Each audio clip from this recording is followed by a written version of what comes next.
Un immense plaisir de vous retrouver sur Chérif la télévision. Fidèles téléspectateurs, bonsoir et bienvenue dans votre édition d'information.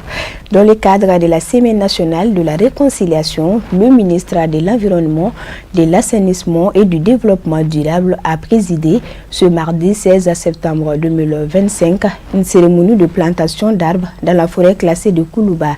L'activité s'est déroulée en présence du ministre de la Réconciliation, de la paix et de la cohésion nationale, ainsi que de son homologue en charge des affaires religieuses, du culte et des coutumes, suivant le reportage de nos reporters. La Semaine nationale de la réconciliation, CNAR, s'est déroulée du 15 au 21 septembre 2025 sous les thèmes héritage culturel, facteurs de paix et de cohésion sociale dans l'espace AES. Dans cette dynamique, des arbres seront plantés, un patrimoine culturel sauvegardé et valorisé, contribuant ainsi à une paix durable. Cette initiative participera également à la préservation de l'écosystème national en renforçant la fertilité des sols et la résilience des communautés sahéliennes. Planter un arbre, c'est poser un acte d'espérance et de foi en l'avenir. Le bosquet de la paix que nous inaugurons aujourd'hui dans la forêt classée de Koulouba n'est pas seulement une plantation. Il est un symbole vivant de notre pardon, du dialogue et de la solidarité.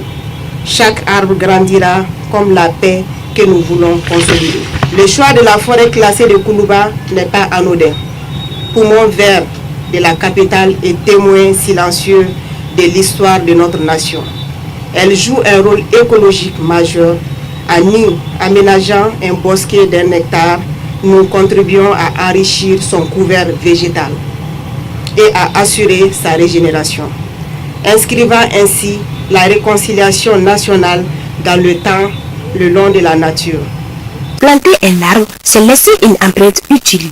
À travers cette initiative de reboisement, les organisateurs sensibilisent les citoyens sur la préservation de l'environnement et l'importance des arbres dans le développement durable. Le prophète de l'islam a exhorté tout musulman à implanter l'arbre. Il a dit dans ce qui suit, même si on t'annonce ta mort dans 1 minute et que tu as une brèche de l'arbre à planter, il faut la planter avant de mourir. Ça veut dire que ce qu'ils sont en train de faire aujourd'hui dans le cadre de la réconciliation et dans le cadre du reboisement cadre parfaitement avec la religion. Face aux défis environnementaux, la responsabilité est collective. À la jeunesse, moteur du changement, de s'engager davantage dans la protection de l'environnement pour bâtir un avenir durable et pacifique. La protection de l'environnement est un élément indispensable, bien évidemment, à la cohésion sociale et à la stabilité économique de notre pays. L'objectif, bien sûr, des plus hautes autorités, c'est vraiment de faire en sorte que nous ayons un Mali pacifié. Et ce Mali pacifié ne peut se faire, bien évidemment, qu'à travers une jeunesse, bien sûr, consciente de son rôle, bien sûr, de développement et de réconciliation. Cette 4e édition de la CNAR vise à replacer l'héritage culturel au cœur du processus de réconciliation nationale. Au total, 400 pieds d'arbres seront plantés dans la forêt classée de Koulouba, bosquet de la paix. L'ONG Al-Farouk poursuit ses actes de bienfaisance à travers le pays avec le financement de son partenaire saoudien, le Centre du roi Salman pour le secours et l'action humanitaire. Un château d'eau est mis à la disposition de la population de Sabalibougou Kourani. La cérémonie d'inauguration s'est tenue ce mercredi 17 septembre 2025 dans la dite localité. Les reportages de Al-Amidou Badini et Ibrahim Koulibaly. Cette scène de liesse des habitants de Sabalibougou Kourani Dougoulakoro revêt tout un sens. Elle consacre l'inauguration d'un château d'eau qui vient ainsi soulager la souffrance des riverains. L'œuvre est financée par le Centre du roi Salman pour le secours et l'action humanitaire de l'Arabie Saoudite. L'infrastructure en question est réalisée par l'ONG Al-Farouk. L'accès à une eau propre et fiable est une nécessité vitale, un droit fondamental pour chaque être humain. Grâce à cette initiative, nous n'avons plus à faire face aux longues marches pour chercher de l'eau, ni à subir les risques liés à la consommation d'une eau non salubre. Ce forage n'est pas seulement une infrastructure, c'est un symbole de solidarité, d'amour et d'engagement envers notre avenir commun. Il témoigne de la vision d'une communauté qui se serre les coudes, qui croit en la force de l'entraide et en la puissance du changement positif. Je tiens à exprimer ma reconnaissance sincère à l'ONG El Farouk Mali et au Royaume d'Arabie Saoudite pour cette noble contribution. Votre dévouement et votre souci du bien-être de notre population sont une véritable source d'inspiration pour nous tous. Au nom de toute la communauté de Sabalibougou, nous vous remercions chaleureusement. Que cette eau coule longtemps, symbole de vivacité, d'espoir et de progrès pour notre communauté. Ensemble, avançons avec confiance vers un avenir plus radieux, où chaque enfant pourra grandir dans la santé et la prospérité. Chaque famille pourra vivre dans la dignité. Vive Sabalibougou, vive l'amitié et la solidarité. La première phase du projet a permis aux donateurs saoudiens et à son partenaire, l'ONG Al Farouk, de réaliser 22 forages du genre dans plusieurs localités du pays à coût de plusieurs centaines de millions. Les bénéficiaires de cet acte humanitaire sont globalement estimés à 50 000 personnes. Bon, le forage là, c'était un forage d'une profondeur de 140 mètres de profondeur. Voilà, c'est un système hydraulique villageois amélioré. Voilà, le système là s'appelle comme ça.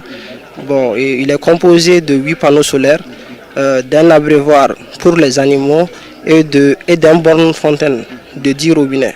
Voilà, donc en global, le projet là s'articule en deux projets. Il y a d'abord un projet de 22 forages et un projet de 5 forages.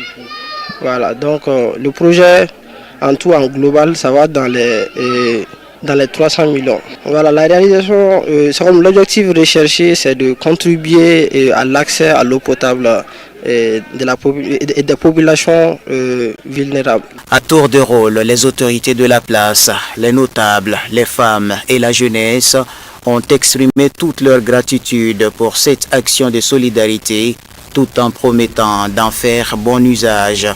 Pour ce faire, un comité de gestion est déjà mis en place. La coordination des chefs de griot de la commune 1 du district de Bamako a organisé les journées d'échange sur le rôle des hommes des castres. L'événement a eu lieu ce mercredi 17 septembre 2025 dans la grande salle de la mairie de la commune 1 du district de Bamako, sise à Korofina. Le compte rendu de Aminata Traoré et Nuhou Kone. Le griot, un gardien de la mémoire et de la culture, historien oral, musicien, conteur et parfois négociateur ou porte-parole. Il joue un rôle central en transmettant l'histoire des familles et des clans, en animant les événements sociaux comme les mariages, en conseillant les chefs coutumiers et en divertissant le public. C'est dans cette optique que la coordination des chefs de griot de la commune 1 du district de Bamako a organisé une journée d'échange sur le rôle des hommes de castre. Si l'année a été décrétée année culturelle et qu'aujourd'hui le constat amer est que nous, hommes de castre, nous ne savons pas qui doit jouer quel rôle. Et ça porte à beaucoup de confusion. Parce qu'aujourd'hui, souvent on voit les forgerons jouer le rôle des griots. Souvent, c'est les barbes qui jouent le rôle du forgeron. Donc, par fini, on s'est dit, il y a trop d'amalgame, donc il faut vraiment s'asseoir pour discuter. Maintenant que chacun soit mis dans sa propre disposition et que désormais, il n'y a plus cet amalgame-là. Que l'on sache que le griot, voilà ce qu'il doit faire. Son rôle, on le lui précise. Sa place, on le lui précise. Et toutes les sensibilités auront leur place et leur rôle. Et dans ce cas, désormais, il n'y a plus de confusion. Et en faisant ça, le document, nous comptons l'amener au ministère de l'administration territoriale pour en faire une loi.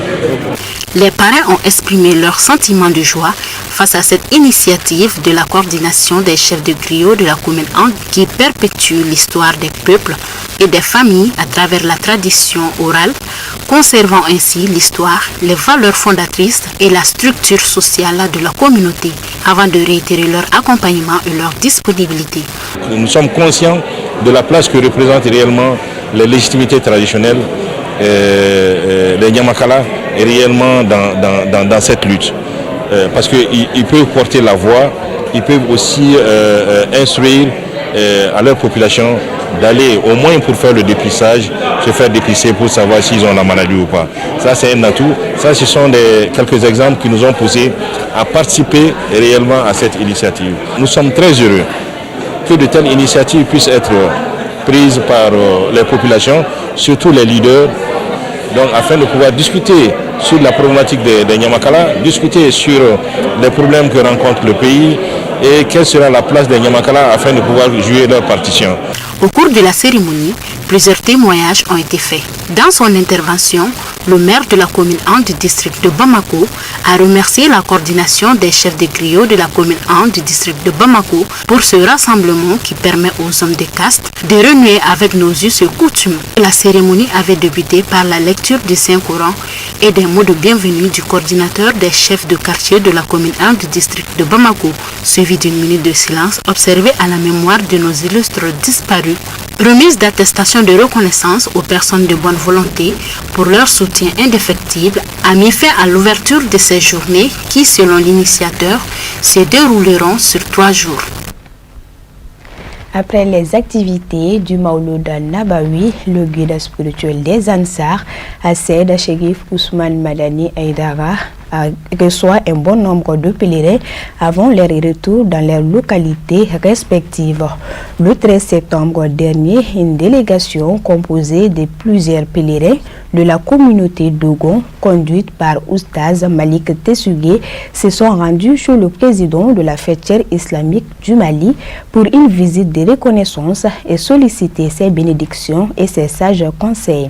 Cette traditionnelle rencontre de la communauté Dogon avec le guide spirituel des Ansar, qui est à sa 3e édition, a comme objectif principal de témoigner leur affection à Seyd Chérif Ousmane Madani Aïdara.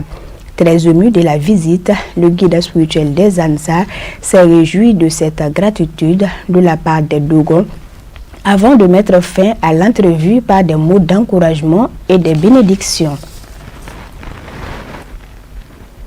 Actualité autrement, accompagnée par Seyd Chérif Ahmed Tidiane Aïdara, la délégation nigérienne présente au Mali dans le cadre de la célébration du Mauloud Nabawi édition 2025, organisée par la FADI sous l'égide d'Assed Chérif Ousmane Madani Aïdara, est reçue par le ministre des Affaires religieuses, du culte et des coutumes. Échanger autour des sujets d'intérêt commun est l'objectif de la visite. Le commentaire signé Samaïra Sanogo. Avec Seyd Chérif Ahmed Tidiane Aïdara à sa tête, la délégation du Niger, conduite par le président par intérim du Conseil islamique du Niger et non moins président de l'association islamique du dit pays, s'est rendu au ministère des Affaires religieuses, du culte et des coutumes. À leur arrivée, ils sont reçus avec tous les honneurs par le premier responsable du département de tutelle. Présenter ses civilités à Dr Mahamadou Oumar Koné est tout le sens de cette visite de courtoisie. Le Niger et le Mali constituent en fait un seul pays, partagent beaucoup de défis communs, et donc c'est ce qui explique en fait ce rapprochement entre les leaders religieux du Niger et du Mali pour voir ensemble, pour renforcer les liens fraternels et islamiques qui existent entre nos deux pays, des liens historiques, géographiques, et également pour rapprocher ces leaders religieux-là à travailler, à trouver en tout cas des solutions aux différents défis que rencontrent nos deux nations. Pour sa part, le ministre des Affaires religieuses, du culte et des coutumes s'est beaucoup réjoui de recevoir ces dignitaires religieux venus spécialement du Niger pour la commémoration de la naissance du prophète de l'islam Mohamed, paix et salut sur lui. Nous les avons reçus avec Chérif Ahmed Tidiane, avec toute la délégation qui l'accompagne, notamment le président des soufis du Niger, avec le président du Haut Conseil islamique du Niger.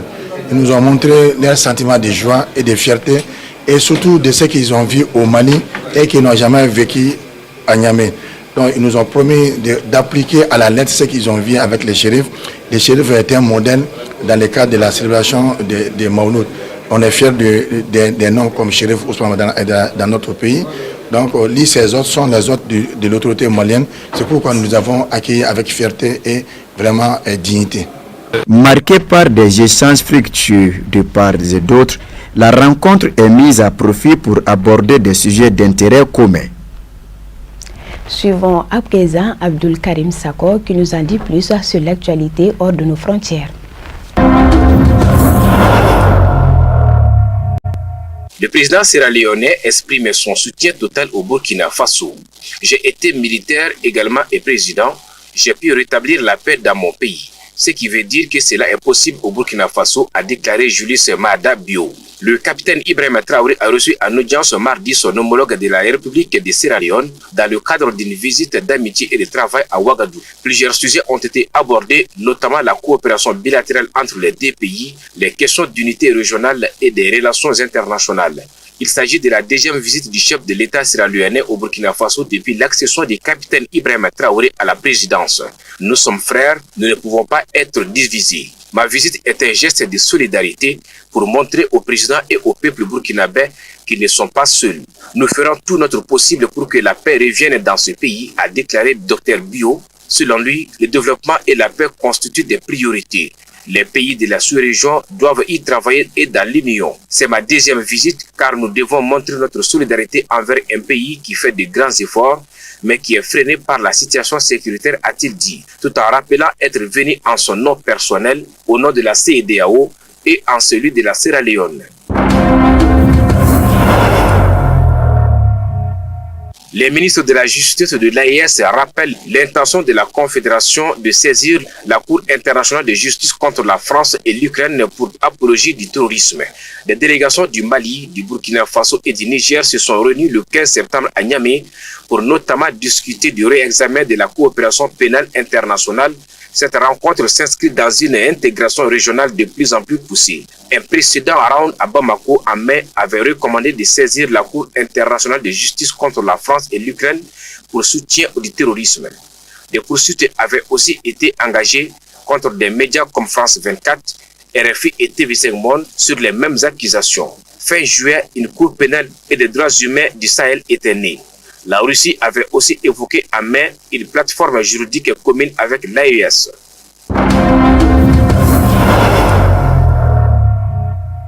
L'Égypte appelle à créer une coalition pour riposter à Israël, déclaration clé du président Al-Sisi au sommet de Qatar. L'hostilité d'Israël a franchi toutes les lignes rouges. Il cherche à aggraver le conflit dans la région. L'Égypte cherche à arrêter les actions.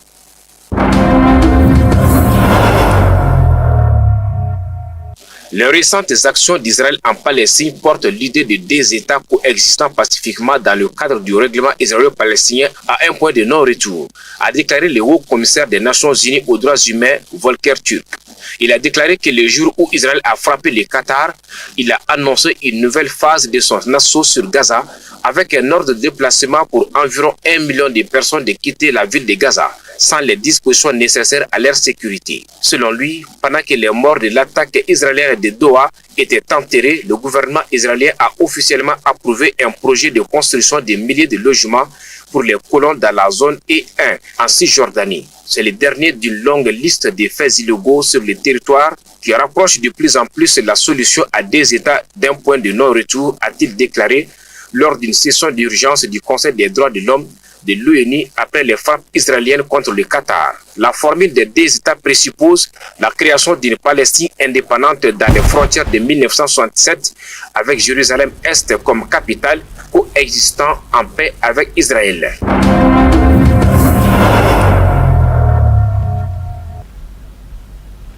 Et c'est la fin de cette édition. Merci à vous de l'avoir suivi. Bonne suite de nos programmes sur Chérif la Télévision. Bonne soirée.